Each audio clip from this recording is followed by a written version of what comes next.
Saudaraku, kitab Ayub pasal 8 ayat yang ke-6 dalam terjemahan baru mengatakan begini. Kalau engkau bersih dan jujur, maka tentu ia akan bangkit demi engkau. Dan ia akan memulihkan rumah yang adalah hakmu. Terjemahan bahasa Indonesia sehari-hari dikatakan begini. Jika hatimu jujur tanpa celah, Allah akan menolongmu dengan segera. Dan sebagai imbalan, rumah tanggamu akan dipulihkannya. Sementara itu, terjemahan MILT mengatakan, jika engkau murni dan tulus, sesungguhnya sekarang dia akan bangkit bagimu dan membuat seluruh tempat kediamanmu dari kebenaranmu. Ayat ini sejajar dengan yang ditulis di dalam Mazmur 24 ayat 4 dan 5. Orang yang bersih tangannya dan murni hatinya, yang tidak menyerahkan dirinya kepada penipuan dan yang tidak bersumpah palsu, dialah yang akan menerima berkat dari Tuhan dan keadilan dari Allah yang menyelamatkan dia. Saudaraku yang dikasihi Tuhan, di dalam Mazmur 14 ayat 1 dikatakan, orang bebal berkata dalam hatinya, tidak ada Allah. Busuk dan jijik perbuatan mereka. Tidak ada yang berbuat baik. Mengapa? Karena bebal. Tetapi orang yang bersih tangannya, murni hatinya. Ini loh, hati ini. Dari hati ini terpancar kehidupan, kata kitab Amsal. Jadi ayat ini mengatakan betapa pentingnya kita memelihara hati yang murni. Hati yang murni itu salah satu ekspresinya adalah jujur. Jujur itu sama dengan tangan yang bersih. Amsal 11 ayat 11 berkata, berkat orang jujur memperkembangkan kota, tetapi mulut orang fasik meruntuhkannya.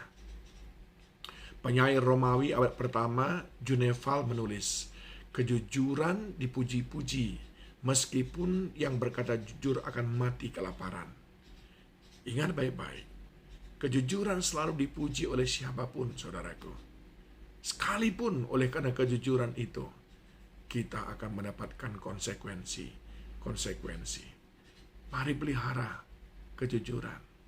Hati yang murni juga digambarkan dengan ketulusan. Yang pertama dari kejujuran, sekarang ketulusan. Nah, hati yang tulus ini adalah gambaran daripada seberapa nyata eksistensi Allah, gambar Allah di dalam diri kita. Kata hati adalah salah satu kata yang paling sering digunakan dalam Alkitab. Ada muncul sekitar 876 kali. Dalam Matius 12 ayat 33 sampai 35 dikatakan dari buahnya pohon itu dikenal. Karena yang diucapkan mulut meluap dari hati. Orang yang baik mengeluarkan hal-hal yang baik dari perbendaharaan yang baik. Dan orang yang jahat mengeluarkan hal-hal yang jahat dari perbendaharaan yang jahat. Ini menunjukkan, saudaraku, hati yang murni itu akhirnya akan terekspresi. Begitu juga dengan hati yang keruh, pasti terekspresi. Entah dengan sengaja atau tidak sengaja. Saudara pasti sering mendengar orang berbicara. Dia berpikir orang tidak tahu apa yang ada dalam hatinya. Padahal 2-3 kalimat keluar dari mulut kita, orang sudah bisa membaca apa yang ada dalam hati kita. Tapi memangnya itu tadi, seperti kitab Mazmur berkata, tidak ada Tuhan. Ada, saudaraku. Bahkan Tuhan bisa melihat sampai kepada kedalaman hati kita. Nah, hati itu adalah pusat intelektual kita.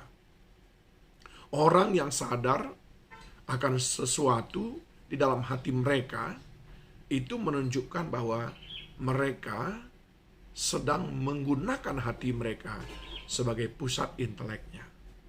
Misalnya, Kita berdoa dalam hati, merenungkan firman Tuhan dengan hati, menyimpan firman Tuhan dalam hati, merencanakan segala sesuatu dalam hati, mereka-rekakan sesuatu dalam hati, dan seterusnya. Itu berarti hati itu pusat intelektual kita. Yang kedua, hati itu pusat perasaan kita. Dari apa yang kita rasakan, semuanya disimpan di dalam hati kita.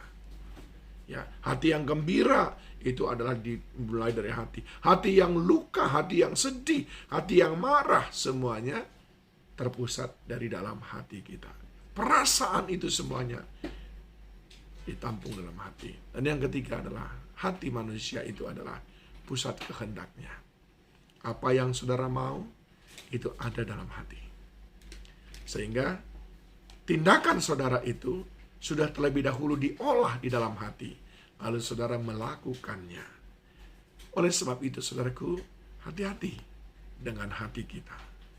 Ingat, firman Tuhan tadi berkata dalam Mazmur 24, orang yang bersih tangannya dan murni hatinya, merekalah yang menerima berkat dari Tuhan. Sedangkan kitab Ayub 8 ayat 6 tadi berkata, kalau engkau bersih dan jujur hatimu, maka tentu ia akan bangkit demi engkau dan akan memulihkan rumah yang adalah hakmu. Kiranya ini boleh menolong kita untuk selalu menjaga hati yang bersih, hati yang tulus, hati yang jujur di hadapan Tuhan dan sesama manusia. Tuhan Yesus memberkati saudara.